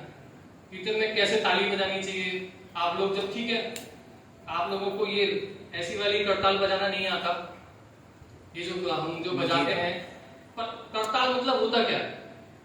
ये करताल बजाना तो जरूरी नहीं है कि हम ये करताल बजाएं। करताल मतलब कर मतलब हाथ, ताल मतलब ताली। अरे हाथों से बजाइए ना, कौन कह रहा है आपसे आपको ये बजाना है? अगर नहीं है आपका नहीं आता ठीक है, कोई बात नहीं, हाथों से बजाइए। ठाकुर जी ने आपको हर समय करताल दे रखी है। जब हम अकेले में बैठने को जरूरत हो ना कि एक समूह में कीर्तन किया जाता है, आप 2 लोग बैठ के भी घर में कीर्तन कर सकते हैं। तो जरूरी नहीं है कि उसके लिए वाद्य यंत्र की जरूरत है, मृदंग भी होना चाहिए, करताल भी होना चाहिए। इससे ये है कि थोड़ा और मधुरता आती है। जब हम कुछ करताल या मृदंग की सहायता लेके हम कीर्तन करते हैं तो और मधुरता आती है, वरना अपने हाथों का यूज कीजिए। आप सब देखिए सारी सुविधाएं जो है जो हमारे पास होनी चाहिए लगभग सारी हैं, पर हमको ऐसा लगता है कि हमारे पास इस चीज की कमी है। अगर ये काम हो जाए तो फिर मैं भगवान की भक्ति अच्छे से कर पाऊंगा। ऐसा नहीं है। आपके पास जो जीव है, इससे प्रसाद ग्रहण कीजिए। इस जीव से प्रसाद ग्रहण करेंगे, अपने आप देखना आपकी चेतना शुद्ध होगी। अब हमारे तो इस्कॉन में ये प्रचलित है कि अगर आप 7 साल लगातार प्रसाद खाते हो तो आपका शरीर प्रसाद हो जाता है। तो इसलिए हमारा तो एक ही फोकस रहता है बस, कि हमें पता है कि हमारे अंदर की शुद्धता नहीं है कि हम शुद्धता से नाम जप कर पाए, पर इतना तो है कि हम प्रसाद खा के अपने शरीर को शुद्ध कर सकते हैं। तो वही हम प्रयास करते हैं। अपनी आंखों से, इन चमड़े की आंखों से हम देख पाएंगे इतने सुंदर विग्रह को। अभी जो हम देख पा रहे हैं तो ये कुछ भी सुंदरता नहीं है जो हम देख पा रहे हैं सामने यहाँ भगवान की। ये सुंदरता तो केवल वैसी सुंदरता है जो मतलब चमड़े की आंखों से देखी हुई। जब हम भाव की आंखों से देखेंगे ना इस सुंदरता को, तो गारंटीड है कि ये तो हमें छवि दिखाई नहीं देगी, क्योंकि हमारी आंखों के सामने आंसू होंगे जब हम भाव से भगवान को देखेंगे। और भाव से देखने के लिए आंखें खोलने की जरूरत नहीं है भगवान को, भगवान आपके हृदय में देखेंगे। थोड़ा हैवी है, थोड़ा बड़े उसकी स्तर की बात है, पर ऐसा नहीं है कि नामुमकिन है। कैसे आजकल तो आप देखिए गोवर्धन में ऐसी ऐसी महाराजों की कथाएं आ रही हैं सुनने में, जो कभी किसी जमाने में बहुत बड़े जज हुआ करते थे और आज वहां जाके भिक्षा मांग रहे हैं। और ऐसे बड़े बड़े जज हुआ करते थे, ऐसे नहीं, बहुत बड़े बड़े जज, वो आज वहां जाके भिक्षा मांग रहे हैं। ऐसे बड़े बड़े डॉक्टर वहां अपना सब कुछ छोड़ के वहीं वृंदावन में, वहां गोवर्धन में वास कर रहे हैं। और करोड़पति अरबपति अंग्रेजों को तो हम देखते हैं ना, जो विदेशी लोग हैं, देखिए बेचारे उन लोगों को देखिए आप, उन लोगों के यहाँ मतलब सूरज निकलता नहीं है, और यहाँ हमारे यहाँ सूरज ऐसा निकलता है कि लगभग 12 महीने में से 11 महीने निकलता ही है। वो बेचारे यहाँ आते हैं, पूरा शरीर झुलसा हुआ रहता है उनका। हमें थोड़ा मौका लगा उनके साथ रहने का। आप देखेंगे इतनी उन बेचारों के साथ सबसे बड़ी समस्या ये होती है कि लगभग 90% लोगों के शरीर चमड़े से संबंधित कोई ना कोई बीमारी हो जाती है उन लोगों की। क्यों? क्योंकि वहां सूरज निकलता ही नहीं है। वो लोग बर्फ वाले देशों से आए हुए होते हैं ज्यादातर, तो यहाँ बेचारे मथुरा वृंदावन में तपती दोपहरी में नंगे पैर परिक्रमा दे रहे हैं भगवान गोवर्धन की, वृंदावन की। पूरे शरीर में ऐसे ऐसे फुंसी हो रखी है उनके, पर उन लोगों ने आदत बना ली है ये चीज। आप उनकी जब आप देखोगे, उनको नंगे पैर 2:30 बजे उठ जाते हैं, 2 बजे 2:30 बजे वो लोग, 4 बजे जब मंगला आरती में जाते हैं उन लोगों की 16 माला हो जाती है 4 बजे। तो क्या नकल करेंगे हम उनकी? वैसे हमें पाश्चात्य देशों का नकल करनी है, हमें जींस पहननी है, टी शर्ट पहननी है। अरे क्या, वो ये भी तो नकल करके देखो ना। कोई वृंदावन इस्कॉन गया है? कोई वृंदावन कौन कौन गया है? वृंदावन में इस्कॉन मंदिर, वहां आप जाओगे आपको ऐसा लगेगा कि यार हम इंडिया में क्या, हम भारत में क्या ना, हम विदेश में आ गए। वहां 80-90% आपको विदेशी लोग मिलेंगे। क्यों? तो यही हमारे जो श्री प्रभुपाद हैं, जो हमारे बीच में बैठे हुए हैं, इन्होंने वहां जाके ऐसा ज्ञान दिया उन लोगों को। उन लोगों में हम लोगों में क्या अंतर है? उन लोगों में हम लोगों में ये अंतर है कि आज हमसे कोई बोलेगा ना कि वो सामने वाला पेड़ है, उस पेड़ पे जाके पानी दे ले तू 10 दिन, तेरे बेटे की नौकरी लग जाएगी, तो बिना पूछे जाके हम देने लग जाएंगे, क्योंकि सामने वाले ने बोल दिया 10 दिन पानी देना, मेरे बेटे की नौकरी लग जाएगी। कोई भी पत्थर रख देगा ना, बोलेगा कि इनकी सेवा करो, मनवांछित फल देते हैं, बहुत बड़ा ये है, विचित्र पत्थर है, बहुत रहस्यमयी पत्थर है, और फिर वहां मंदिर भी बन जाएगा बड़ा सा, हम लोग बस उसी में वो कर जाएंगे। क्या है ये सब? क्योंकि हमारी श्रद्धा को हमने इतना कमजोर बना रखा है कि किसी ने अगर मुर्गा भी दबा रखा है ना कपड़ के नीचे और बोला बहुत बड़े पीर बाबा की दरगाह है, तो हमारा सर वहां भी झुक जाएगा, अरे बहुत बड़े पीर बाबा होंगे। कुछ नहीं पता हमने कि हमें करना क्या है। अरे श्रद्धा ऐसी होनी चाहिए। श्रद्धा मतलब क्या होता है? श्रद्ध प्लस धा। श्रद्ध मतलब हृदय, धा मतलब जहां स्थित हो, जहां आपका हृदय स्थित हो उसको श्रद्धा बोलते हैं। अब ये नहीं है कि कहते ना कि महिलाएं जैसे उनसे पूछो कि भाई आपका फेवरेट हीरो कौन सा है, वो कहेंगे साहब सलमान खान है, ऋतिक रोशन है, ठीक है, या फलाना ढेगना जो भी है। तो इसका मतलब ये थोड़ा कि उनका पति या जो भी है, मतलब उनका पति या फिर होने वाला पति वो बेकार है और वही सब कुछ है सलमान खान। ऐसा नहीं है। वो ठीक है, वो बहुत अच्छा है, पर हमारी जो श्रद्धा है वो हमारे पति के लिए। अब प्रभु जी लोगों ने पूछा भाई सबसे बढ़िया हीरोइन कौन सी, कोई नाम ले देंगे। इसका मतलब ये नहीं है कि वो हीरोइन चाहिए, मतलब हाँ ठीक है वो अच्छी है, पर मेरी श्रद्धा आपके लिए। देखिए भक्ति ऐसी चीज है, भक्ति जब आप करने लगते हो ना, तो केवल आप खुद तो जो बदलते हो, पर आपके आसपास के जोड़े पूरा समाज बदल जाता है। आपने कभी सेंट लगाया, वो परफ्यूम लगाते हैं जो, अब जैसे कोई स्त्री है उसने इत्र लगाया, समझ रहे ना, इत्र मतलब खुशबू डालते हैं जो अपने ठीक है, वो लगाया, उसने किस लिए लगाया, अपने लिए, कि खुशबू आएगी मेरे में से, खुशबू आएगी, ठीक है। उसको आप वो गई अपने पति के पास, उसके पति को भी खुशबू आई, पति भी खुश हुआ कि भाई खुशबू आ गई, चंदन वाला लगाया, अच्छी आ रही है। फिर उसके बाद वो 4 और लोगों के बीच में से निकली, 4 और लोगों ने सुना कि अरे हाँ खुशबू तो बहुत अच्छी आ रही है, चंदन वाला लगाया। फिर ऐसे 40 लोगों के बीच में गए, तो वहां क्या हुआ, सबको खुशबू आई ना। बिल्कुल ऐसी ही खुशबू इस भक्ति की है। जब आप भक्ति करने लगते हैं ना, तो ऐसी ही खुशबू, आप भक्ति करते हैं अपने लिए, भक्ति का मतलब जब भक्ति मतलब आध्यात्मिक जगत में आगे बढ़ना, आध्यात्म मतलब आत्मा का अध्ययन, आत्मा का अध्ययन करते हैं भक्ति अपनी आत्मा का अध्ययन के लिए ही है, अपने खुद को जानने के लिए। और हो क्या जाता है कि हमारे आसपास से जुड़े हुए सभी लोग अपने आप आगे बढ़ जाते हैं, अपने आप उनका जीवन सुख में हो जाता है, वही इत्र की तरह सबके जीवन में सुगंध हो जाती है। जब आप भक्ति करने लगते हैं, अपने आप बहुत सारी चीजें जो अपने आप जीवन में सही हो जाती हैं, अपने आप। उसके लिए कोई हमें एक्स्ट्रा कुछ करने की जरूरत नहीं होती।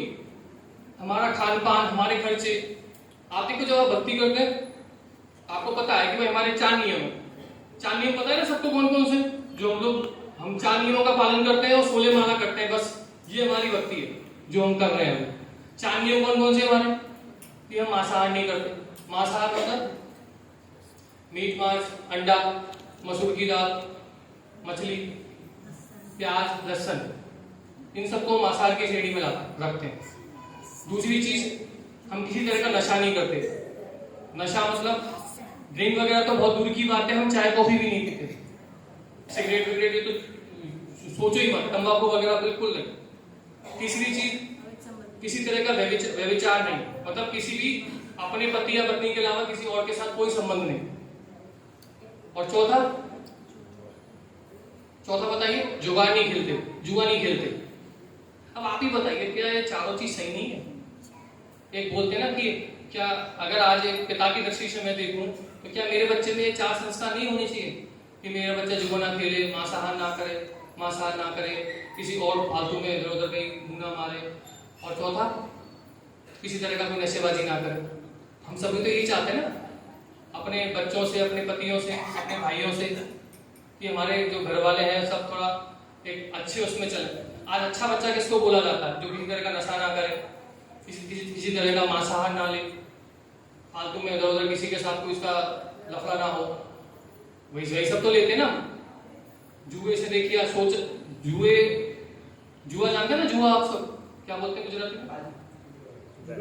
जुगाड़। हाँ जुगाड़ बहुत खेला जाता है गुजरात में, बताएंगे लोग। आपका वो क्या आता है, वो कृष्ण जन्माष्टमी से अगला दिन कुछ सातम आठम तो आपका होता ही पत्ते खेलने वाला सारा। उन्होंने की वाह गजब, मतलब हम तो इतने एक्साइटेड है कृष्ण जन्माष्टमी आ रही है, गुजराती क्यों एक्साइटेड है इतना, जन्माष्टमी आ रही है भाई, हम तो मथुरा नाम वाले, चलो हमारे अंदर तो वो आ रही है, जन्माष्टमी आ रही है, चलो बड़े धूमधाम से कीर्तन होगा, मजा आएगा, कथा श्रवण सब जोरदार भक्तों का साथ मिलेगा। गुजराती क्यों इतने वो हो रहे भाई, पत्ते खेलेंगे। अरे अब की बार पता लगा सातम आठम को पत्ते खेले लोग 5-5 किलोमीटर दूर जाते हैं, वो पता नहीं क्या क्या बाजी और वो लगाते भाई, मतलब बड़ा आश्चर्य हुआ ये सब देख के। देखिए, और बहुत लोग बिगड़ते भी सुना है हमने कि बहुत लोगों का सब कुछ तबाह हो गया जुगाड़ में। तो ये सब आपके सामने ही है, कुछ एक्स्ट्रा करने की जरूरत नहीं है। ठीक है, तो फिलहाल इतना ही कहकर विराम लेना चाहूंगा, समय काफी हो गया है। किसी का कोई प्रश्न हो तो बताइए। तो फिर प्रभु जी का रिमांड है, कीर्तन करते हैं। बाकी किसी का कोई सवाल? बाकी जरूरत नहीं है, क्योंकि मैं विद्वानों के ग्रुप में बैठा हूँ, सब विद्वान हैं, मेरे सवालों को जवाब दोगे? आपका सवाल नहीं है तो मैं पूछूं कुछ? अच्छा, आज क्या है? आज क्या है? कार्तिक मास की शुरुआत। हरि बोल। और दूसरा नाना, दो चार लोगों ने बोल भी दिया आज रास गरबा है। दामोदर महीना से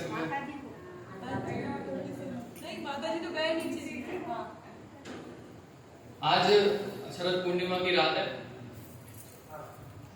ठीक है, मैं और कुछ नहीं बताऊंगा, केवल इतना बताऊंगा कि देखिए इस शरद पूर्णिमा मैं से केवल पूर्णिमा लेता हूं बस में।